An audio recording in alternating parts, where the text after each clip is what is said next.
లక్ష్మీ కటాక్షం పొందడానికి గణపతి అర్చన ఒక శ్రేష్టమైన ఉపాయం.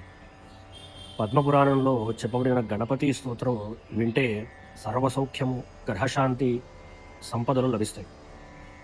ఇప్పుడు ఆ స్తోత్రం విన్నాం. ఓం నమో విఘ్నరాజాయ సర్వసౌఖ్యప్రదాయినే దుష్టారిష్ట వినాశాయ పరాయ పరమాత్మనే లంబోదరం మహావీర్యం నాగయజ్ఞోపశోభితం అర్ధచంద్రధరం దేవం విఘ్నవ్యూహ వినాశనం. ఓం హ్రాం హ్రీం హ్రూం హ్రైం హ్రౌం వరహ హేరంబాయ నమో నమః. సర్వసిద్ధిప్రదోషిత్వం సిద్ధిబుద్ధిప్రదో భవ. చింతితార్థప్రదస్త్వం హే సతతం మోదకప్రియః. సింధూరారుణవస్త్రేశ్చ పూజితో వరదాయకః. ఇదం గణపతి స్తోత్రం యః పఠేత్ భక్తిమాన్ నరః తస్య దేహంచ గేహంచ స్వయం లక్ష్మీర్నముచ్యతి. అర్థాత్ సంపూర్ణ సౌఖ్యాన్ని ప్రసారించే సచ్చిదానంద స్వరూప విఘ్నరాజ గణేశునికి నమస్కారము, విఘ్నరాజునికి నమస్కారం.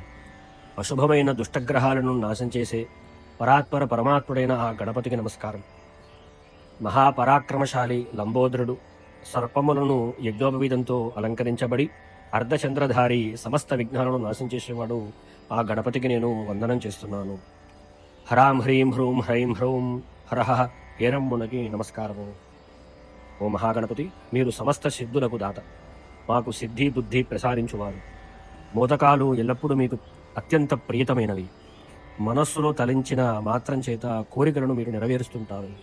సింధూరం మరియు ఎర్ర వస్త్రాలతో పూజింపబడి ఎల్లప్పుడూ వరప్రసాదం అందిస్తూ ఉంటారు. ఎప్పుడు భక్తిభావంతో ఈ గణపతి స్తోత్రాన్ని పఠిస్తాడో ఆయన శరీరాన్ని, ఇంటిని స్వయంగా లక్ష్మీదేవి ఎప్పుడూ విడవకుండా ఉంటుంది. అర్చనలో దీన్ని తప్పక చదవండి.